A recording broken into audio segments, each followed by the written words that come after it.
বন্ধুসকল নমস্কাৰ আশা ৰাখিছোঁ আপোনালোক সকলো কুশলে আছে আৰু কুশলে থাকিব লাগে বন্ধুসকল আজি আপোনালোকক এই সময়ত দেখুৱাবলৈ লৈ আছো চাওক আপোনালোকে স্ক্ৰিনলৈ মন কৰিব কৰ্মচাৰীসকলৰ পেনশনৰ সৈতে জড়িত এটা গুৰুত্বপূৰ্ণ খবৰ যেটো শেহতীয়াকৈ প্ৰকাশ পাইছে আজিৰ এই ভিডিঅ'টোৰ জৰিয়তে সেই গুৰুত্বপূৰ্ণ ইনফৰমেশনটোৰ সম্পূৰ্ণ সবিশেষ আপোনালোকক খুব কম সময়ৰ ভিতৰতে জনাবলৈ যত্ন কৰিম আৰু আশা ৰাখিছোঁ আপোনালোকে ভিডিঅ'টোৰ সৈতে সহযোগিতা কৰিব তে বন্ধুসকল দেৰি নকৰাকৈ এই গুৰুত্বপূৰ্ণ ইনফৰমেশনটোৰ পাছৰ অংশটো আপোনালোকৰ সন্মুখত দেখুৱাবলৈ যত্ন কৰিছোঁ চাওক কৰ্মচাৰীসকলৰ পেনশনৰ বাবে কৰ্মচাৰীসকলক চৰকাৰে মাত্ৰ 3 মাহে সময় দিলে এটা গুৰুত্বপূৰ্ণ ইনফৰমেশন বুলি ক'ব পাৰি এই মুহূৰ্তত কৰ্মচাৰীসকলৰ বাবে কাৰণ তেওঁলোকৰ পেনশনৰ বাবে চৰকাৰে মাত্ৰ 3টা মাহে সময় দিছে বুলি শেহতীয়াকৈ এটা গুৰুত্বপূৰ্ণ ইনফৰমেশন প্ৰকাশ পাইছে বন্ধুসকল সকলো সবিশেষ আপোনালোকক জনাবলৈ যত্ন কৰিম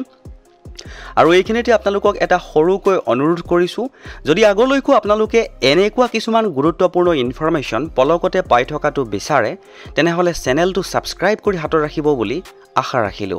তে বন্ধুসকল দেৰি নকৰাকৈ আপোনালোকক এই গুৰুত্বপূৰ্ণ ইনফৰমেশনটো অৰ্থাৎ কৰ্মচাৰীসকলৰ পেনশনৰ বাবে যে চৰকাৰে 3 মাহ সময় দিছে এই গুৰুত্বপূৰ্ণ ইনফৰমেশনটো আপোনালোকক দেখাবলৈ যত্ন কৰিছো আৰু ইনফৰমেশনটো এখন অনলাইন নিউজ পেপাৰে খুব সুন্দৰকৈ প্ৰকাশ কৰিছিলে দেখুৱাবলৈ লৈ আছো চাওক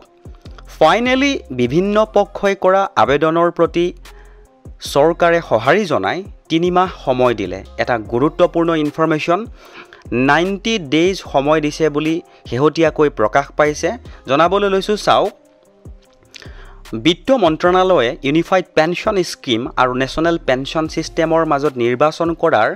শেষ তাৰিখ 2025 চনৰ 30 ছেপ্টেম্বৰলৈ বৃদ্ধি কৰিছে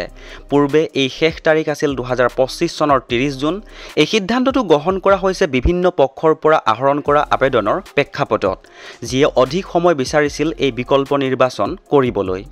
এই সময়সীমা বৃদ্ধি কৰাৰ ফলত কেন্দ্ৰীয় চৰকাৰৰ কৰ্মচাৰীসকলক ইউপিএছলৈ হলনি হ'ব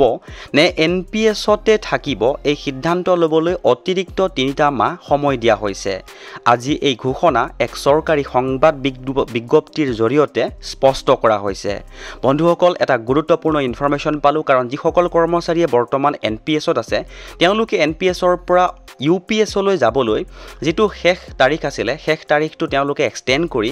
আকৌ 3 মাহ এটা সময় দিছে আৰু এটা গুৰুত্বপূৰ্ণ ইনফৰমেশন পোৱাৰ লগে লগে শেয়াৰ কৰি দিলো যদি ইনফৰমেশনটো ভাল লাগিছে তেনেহলে আপুনিও এবাৰ শেয়াৰ কৰিব বুলি আশা ৰাখিলো